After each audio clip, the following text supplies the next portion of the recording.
Engineering colleges BTech BE and lateral entry admissions web ఆప్షన్స్ని ఎలా select చేసుకోవాలి అంటే ఎక్సైజ్ ద వెబ్ ఆప్షన్స్ మీద మాట్లాడినాం. ఇప్పుడు కాలేజెస్ని ఎలా చూజ్ చేసుకోవాలి, ఏ ప్రాతిపదికన కాలేజీ బెస్ట్ కాలేజీ 1, 2, 3 ఇట్లా చూజ్ చేసుకోవటం ఎలా అనే దాని మీద ఇప్పుడు మనం మాట్లాడాలనుకుంటున్నాం. సో కాలేజెస్ని చూజ్ చేసుకునేటప్పుడు ఫస్ట్ ప్రియారిటీ మనం ఇవ్వాల్సింది కాలేజీలో ఇన్ఫ్రాస్ట్రక్చర్ ఉందా లేదా. అంటే ఇన్ఫ్రాస్ట్రక్చర్ అంటే కాలేజీలో ఫుల్లీ ఎక్విప్డ్ ల్యాబొరేటరీస్ ఉన్నాయా, libraries and centre of excellences అంటే ఎన్ఎంసీస్ వాళ్ళు అప్కమింగ్ టెక్నాలజీస్ మీద ట్రైనింగ్ ఇవ్వడానికి మనకు కాలేజీలను చూజ్ చేసుకొని కాలేజీలలో ఒక ల్యాబ్ ఫెసిలిటీస్ని ఎస్టాబ్లిష్ చేస్తారు.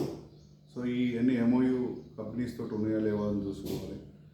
దాన్ని స్టూడెంట్స్ తీసుకోవడానికి well qualified and experienced faculty కాలేజీలు ఉన్నారా లేరా అనేది చూసుకోవాలి. వెల్ క్వాలిఫైడ్ అండ్ ఎక్స్పీరియన్స్డ్ అంటే ఫ్రమ్ ఎన్ఐటీస్లో చదివినటువంటి వాళ్ళు, ఐఐటీలో చదువుకున్నటువంటి వాళ్ళు ఉంటే ప్రీమియర్ ఇన్స్టిట్యూషన్స్ నుంచి ఫ్యాకల్టీ ఉన్నట్లయితే సో వాళ్ళు ట్రైనింగ్ ఇచ్చే స్కోప్ ఎక్కువ ఉంటుంది. So third one is academics. Academics కూడా మనకు ప్రతి ఇంజనీరింగ్ కోర్సులో ఒక around 15 subjects plus or minus. So important core subjects ఉంటాయి. ఆ కోర్ సబ్జెక్ట్లో కూడా ఫ్యాకల్టీకి మంచిగా ట్రైనింగ్ ఇచ్చినట్టయితే వాళ్ళకు అది it covers that gate syllabus cover అవుతుంది. మిగతా ఇంజనీరింగ్ సర్వీసెస్ సిలబస్ కవర్ అవుతుంది. అదేవిధంగా ప్లేస్మెంట్కు కూడా కవర్ అవుతుంది. ఇప్పుడు ట్రైనింగ్ అకాడమిక్స్ ఎంత ఇంపార్టెంటో ట్రైనింగ్ ఫర్ ద ప్లేస్మెంట్స్ కూడా అంతే ఇంపార్టెంట్. ప్రత్యేకంగా ట్రైనింగ్ అనేది పెట్టి చేస్తుంటారు. సో రెగ్యులర్ అకాడమిక్స్తో పాటు ట్రైనింగ్ అంటే ఈ సబ్జెక్టు సో దేంట్లో ఒక గేట్కి ఉపయోగపడుతుందా, అదర్ ఇంజనీరింగ్ సర్వీసెస్కి ఉపయోగపడుతుందా, అండ్ ఐటీ సెక్టర్లో ఉపయోగపడుతుందా, ఆర్ కోర్ ప్రైవేట్ సెక్టర్లో యూజ్ అవుతుందా అనే దాని మీద ట్రైనింగ్ అనేది ఇవ్వాలండి. మనకు అకాడమిక్స్తో పాటుగా training for the placements or GATE ఇవన్నీ కూడా ఇచ్చేటటువంటి ఇవ్వాలి అని అంటే దానికి క్వాలిఫైడ్ ఫ్యాకల్టీ ఉంటేనే మనకు ఇవ్వడం జరుగుతుందండి. ఈ 4 క్రైటీరియాలు first infrastructure and faculty and academics, దాంతోపాటుగా మనకు ట్రైనింగ్ ప్లేస్మెంట్. ఎందుకంటే అందరూ కూడా బిలో మిడిల్ క్లాస్ ఫ్యామిలీస్, అందరూ బిలో మిడిల్ క్లాస్ వాళ్ళు కూడా ఉన్నారు.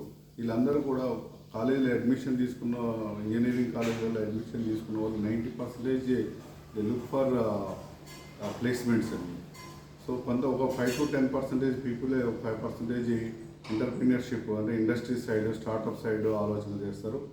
ఇంకో 5% వాళ్ళు జస్ట్ కోర్స్ బీటెక్ చేయాలి, మనకు ఆల్రెడీ పేరెంట్స్ ఎస్టాబ్లిష్ చేసినటువంటి బిజినెసెస్ ఉంటాయి అవి చూసుకోవడానికే జస్ట్ కంప్లీట్ ద కోర్స్ అని.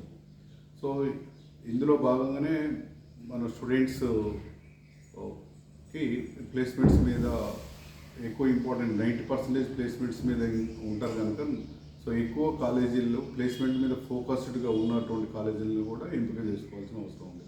ఇక మిగతా ఏంటంటే నార్మల్గా అక్రెడిటేషన్ల గురించి మాట్లాడతారు. NBA accreditation, NAAC accreditation, so ఈ కొన్ని డిఎస్టీ ప్రాజెక్ట్స్.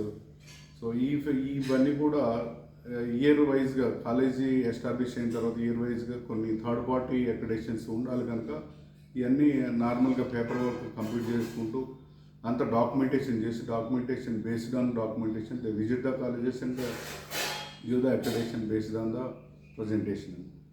సో అదే ఈ విధంగా కనుక మనం చూజ్ చేసుకుని అదే ఇందులో కూడా నేర్పు ఎన్ఐఆర్ఎఫ్ ర్యాంకింగ్ కూడా ఉన్నాయి, ఈ government central government based. So ఇవన్నీ మనకు స్టూడెంట్కి డైరెక్ట్గా దీంతో లింక్ ఏం లేదు.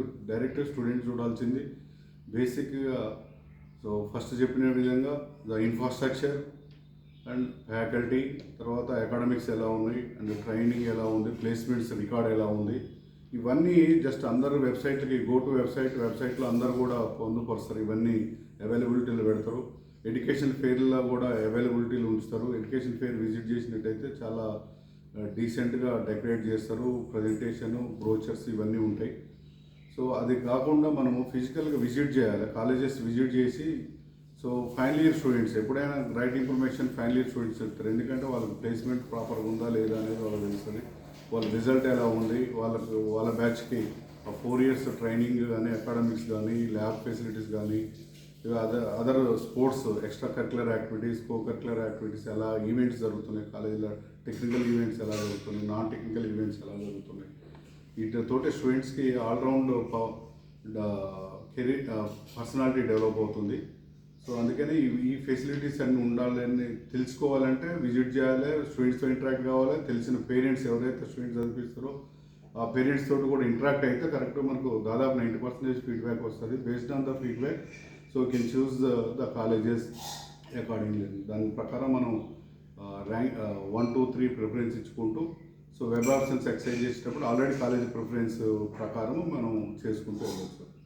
సో మీకు ఇందులో ఇంకా ఏమైనా సందేహం, ఇవి మెయిన్ పాయింట్స్ మీరు చూడకాల్సింది. ఇంకేమైనా సందేశాలు ఉంటే కూడా you can contact me directly phone are mail ID. So my contact number 9770221033. The mail ID is they are kvreddy2k3@gmail.com. Thank you.